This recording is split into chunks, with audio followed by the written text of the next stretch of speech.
Ed Luce from the Financial Times. Where's Ed? There he is. Thank you, Mr. President. In the context of all the multilateral activity that's been going on this week, the G20 here at NATO, and your evident enthusiasm for multilateral frameworks, to work through multilateral frameworks, could I ask you whether you subscribe, as many of your predecessors have, to the school of American exceptionalism that sees America as uniquely qualified to lead the world? Or do you have a slightly different philosophy? And if so, would you be able to elaborate on it? I believe in American exceptionalism, just as I suspect that the Brits believe in British exceptionalism and the Greeks believe in Greek exceptionalism. I'm enormously proud of my country and its role and history in the world. And if you think about the site of this summit and what it means, I don't think America should be embarrassed to see evidence of the sacrifices of our troops, the enormous amount of resources that were put into Europe post-war, and our leadership in crafting an alliance that ultimately led to the unification of Europe. We should take great pride in that. If you think of our current situation, the United States remains the largest economy in the world. We have unmatched military capability. And I think that we have a core set of values. The U.S. President Barack Obama there answering a rather esoteric question, one of the journalists there trying to pin him down on this idea of whether the United States under his administration still thinks that it should lead from the front. A little earlier, Mr. Obama saying that he was there to listen, learn and to lead. He said that they will strengthen their planning. He said that they have to be aware of unconventional problems in the future. On Afghanistan, he said that the terrorists threaten every NATO member. For that, read the European countries. That was the message that came out loud and clear during the course of Saturday morning and Friday night. He said NATO has lacked resources in Afghanistan. He said that he was pleased that he now has support for his new strategy.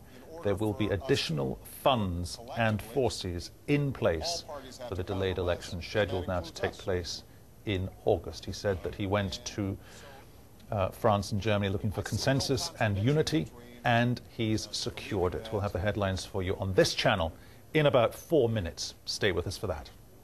Hello and welcome. I'm Peter Dobby with a summary of the BBC World News. In the past few minutes, the US President Barack Obama saying that NATO allies have pledged an additional 5,000 troops and instructors, trainers, to help provide security for the elections in Afghanistan scheduled for August. He was speaking at the end of the two-day NATO summit in Strasbourg, which marked the 60th anniversary of the alliance. We're leaving Strasbourg and Kiel with concrete commitments on NATO support. Our allies and partners have already agreed to provide approximately 5,000 troops and trainers to advance our new strategy, as well as increased civilian assistance. To support critical elections for August 20th, NATO will fully resource our election support force to maximize security. And our allies have committed additional funds to an Afghan elections trust fund that will provide the necessary resources for free and fair elections. To accelerate and enhance our training of Afghan security forces, a new NATO training mission will focus on high-level support for Afghan army and training and mentoring for the Afghan police. And many of our allies and partners have also pledged support for a new trust fund to sustain Afghan national armies going forward. And to strengthen Afghan institutions and advance opportunity for the Afghan people, we are working with our NATO allies and partners to achieve substantial increases in non-military assistance and to provide the kind of doctors, engineers, educators, and agricultural specialists that are needed to make a difference on the ground. Well, the other big news out of NATO is that the Danish Prime Minister Anders Fogh Rasmussen has been named as the next Secretary General. He's led a centre-right coalition in Denmark since 2001. He will take over from Jaap de Hoop Scheffer in August, on the right of your screen there. His candidacy had been opposed by Turkey, which was unhappy with his handling of the row 2 years ago over the Danish cartoons of the Prophet Muhammad, but Turkey did not veto the appointment. Less than 2 miles from the NATO summit, hundreds of protesters clashed with the police and burned several buildings in Strasbourg. A hotel was set on fire. The demonstrations began calmly, but violence broke out when hundreds of protesters attacked the police with rocks and sticks. The police responded with water cannon, tear gas, flash bombs and rubber bullets. The Afghan president has ordered an urgent review of the new law, which critics say might tolerate rape within marriage. Hamid Karzai also rejected what he called the misinterpretation of the law by Western journalists. We are reviving the NATO-Russia Council that has very important tasks to contend with, but there is no doubt at all in my mind that all of that would not have been sufficient to make this a successful summit meeting. Nicolas Sarkozy and I, when envisaging this 60th anniversary, wanted to celebrate this with something very symbolic, a very symbolic gesture, namely crossing the Rhine over this bridge, such a river that has seen so much strife, so much conflict of an out nature over the course of the years. And we are so pleased, so delighted that we can build on what, on the foundations that our ancestors laid and were able to cross this bridge. And we were at one in preparing this summit meeting. We also think that for this generation too, there are tasks ahead that we need to resolve successfully. And looking at everything that we have to do, it is so important to be able to rally round the person of a new Secretary General, to wish him Godspeed, to wish him the best of success to meet the challenges of the 21st century. That is the best prerequisite we have for having NATO being recognized as adaptable and as successful. Thank you, Nicolas Sarkozy, but also thank the American president, who was able to get to know us Europeans during the summit. He will be able to further deepen those ties of friendship tomorrow.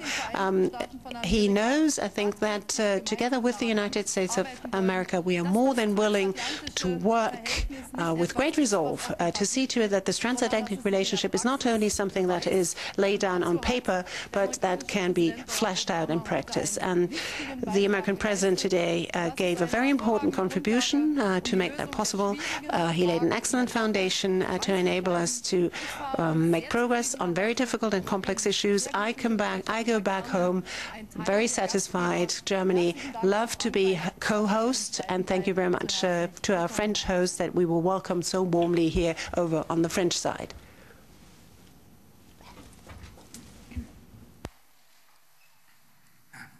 Laurent Zecchini, Le Monde. Monsieur le secrétaire général, 12 formateurs espagnols, 65 soldats belges, 150 gendarmes français. Cette énumération, même si elle s'accroît dans les jours qui viennent par d'autres contributions européennes, est cruelle comparée à 21 000 soldats américains supplémentaires. Est-ce que vous ne craignez pas que dans la conduite de la guerre en Afghanistan, on assiste à une américanisation de plus en plus marquée de cette guerre et à terme à une américanisation de plus en plus marquée? Journalists from Le Monde there questioning the numbers as being offered or not by various contributing countries there.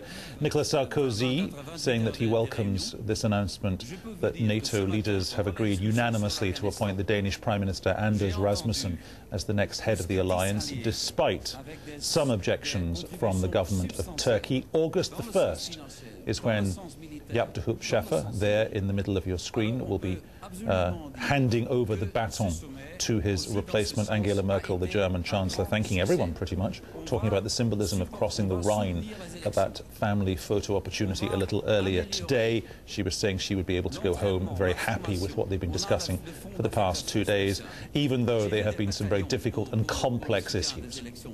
Alors, le résultat, quant à moi,